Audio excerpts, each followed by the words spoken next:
In the latest episode of Democracy Watch, we delve into the potentially devastating truth behind Donald Trump's recent actions and his strategies for maintaining power, particularly through his conflict with Iran. What seems to be a geopolitical issue is actually rooted in a much deeper, more insidious plan that threatens the very core of American democracy. In this detailed analysis, we will explore how Trump's administration, his false claims of election interference, and his continuous efforts to undermine the 2024 elections could set dangerous precedents for the future of U.S. politics. On the morning of a significant escalation in tensions between the United States and Iran, Donald Trump posted a startling message on his Truth Social platform. At 2:30 a.m., he announced that the U.S. was engaged in military action against Iran, sparking fears of a broader conflict. While such a declaration typically dominates the news cycle, what followed shortly afterward revealed the true motivations behind Trump's actions. Just 2 hours later, at 4:30 a.m., Trump posted again, linking this military intervention to his ongoing claims about election interference. His message read, "Iran tried to interfere in the 2020 and 2024 elections to stop Trump and now faces renewed war with the United States." This connection between military action and election meddling was no accident. Nor was it merely a strategic play for public approval in times of conflict. Instead, it is part of a much larger strategy, a strategy that has been building for years, aiming not just to protect American interests abroad, but also to secure Trump's grip on power. While the official narrative surrounding U.S.-Iran relations centers on issues like nuclear weapons development, human rights abuses, and the destabilization of the region, Trump's approach is driven by personal ambition. By conflating foreign policy decisions with his political fate, Trump demonstrates a troubling disregard for the integrity of democratic processes. The idea that military engagement is somehow a response to alleged foreign interference in U.S. elections casts a dark shadow over his intentions. One of the most alarming aspects of Trump's rhetoric is his continuous assault on the legitimacy of the 2020 election results.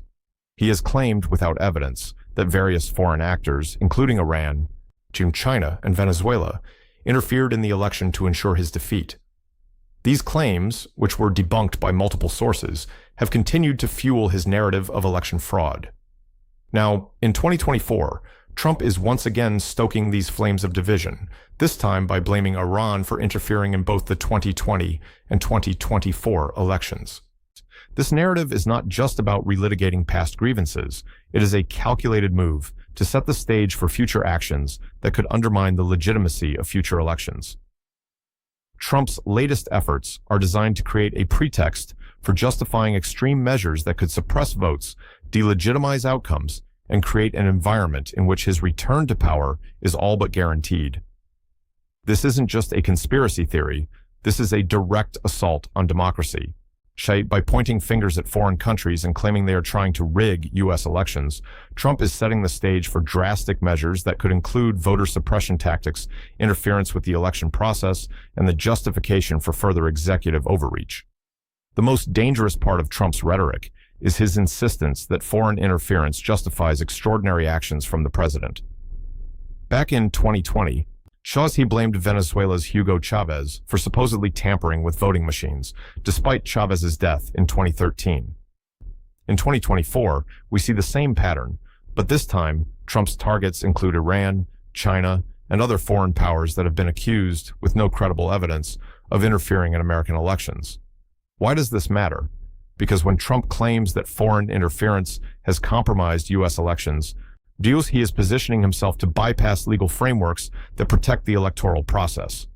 By invoking the language of national security and foreign policy, he is opening the door to unconstitutionally seizing powers that would allow him to control the electoral system.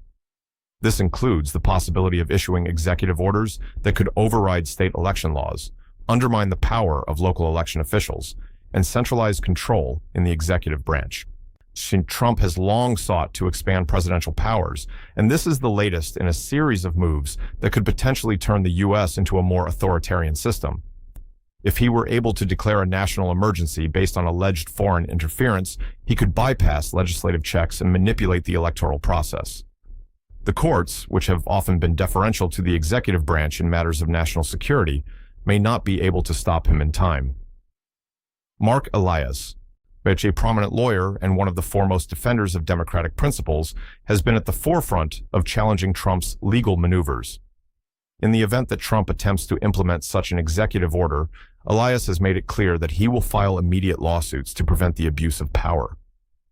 Trump's prior executive actions, such as those aimed at suppressing votes or manipulating election results, have been met with legal resistance. Dewan and Elias is confident that the same strategy can work again. However, the fight is not just about legal battles at the federal level. While the courts are important, local and state officials play a critical role in determining whether Trump's actions are implemented. Throughout the country, Republican-controlled local governments and judges have the potential to support Trump's efforts by ignoring or even implementing unconstitutional measures. This creates a complicated legal landscape, one where Trump's influence could extend beyond his formal powers, especially if state officials are willing to bend to his will. As Elias explains, challenging Trump's executive orders in court is only part of the battle. There is also a need to address the actions of local and state officials who may seek to implement or follow through with these illegal actions. This could lead to a situation where laws that protect the integrity of the election process are ignored or circumvented at the state and county levels, further eroding trust in the electoral system. While Trump is the central figure in this effort, his power is not derived solely from his position as president or former president.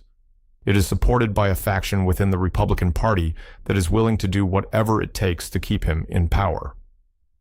As we've seen time and time again, there are key Republican figures, from local politicians to prominent members of Congress, who are willing to enable Trump's actions, regardless of the consequences for American democracy. This support allows Trump to continue pushing forward with his plan, regardless of whether the legal or constitutional framework would support such measures. Republicans have repeatedly demonstrated that they will support Trump's efforts, even if it means subverting the rule of law. It is this combination of executive power and political backing that makes Trump's strategy so dangerous. Without a strong opposition from within his own party, his efforts to consolidate power may very well succeed. Looking ahead to the 2026 midterm elections, Trump's efforts to interfere with the electoral process could have devastating consequences. If he succeeds in undermining free and fair elections, it could set a precedent for future political leaders to exploit similar tactics. So the United States could find itself on the brink of authoritarianism, where elections no longer determine the outcome of political power, but instead are manipulated by those in control. The battle to preserve democracy is not just about fighting back against Trump's attempts to manipulate the system. It's about ensuring that the American people retain the power to choose their leaders without interference or intimidation. If we allow these tactics to succeed, we risk losing the very essence of democracy. As the legal battles unfold, it's clear that the fight to protect democracy will not be easy. The forces arrayed against it are formidable, but they are not unbeatable. With the support of dedicated legal professionals, committed activists, and engaged citizens, we can push back against these efforts to subvert the electoral process. It will take vigilance, determination, and a willingness to stand up against the forces that seek to undermine the rule of law. For now, the most important thing is to stay informed, to stay vigilant, and to keep fighting. Trump's plans may seem insurmountable at times, but with the right strategy and the will to challenge his tactics at every turn, we can ensure that democracy remains intact for generations to come. The future of American democracy depends on the courage of those who refuse to let the truth be buried. As we continue this fight, we must remember that the power to protect democracy lies not just in the hands of a few, but in the collective will of the people. And we must remain united in this struggle to safeguard our future.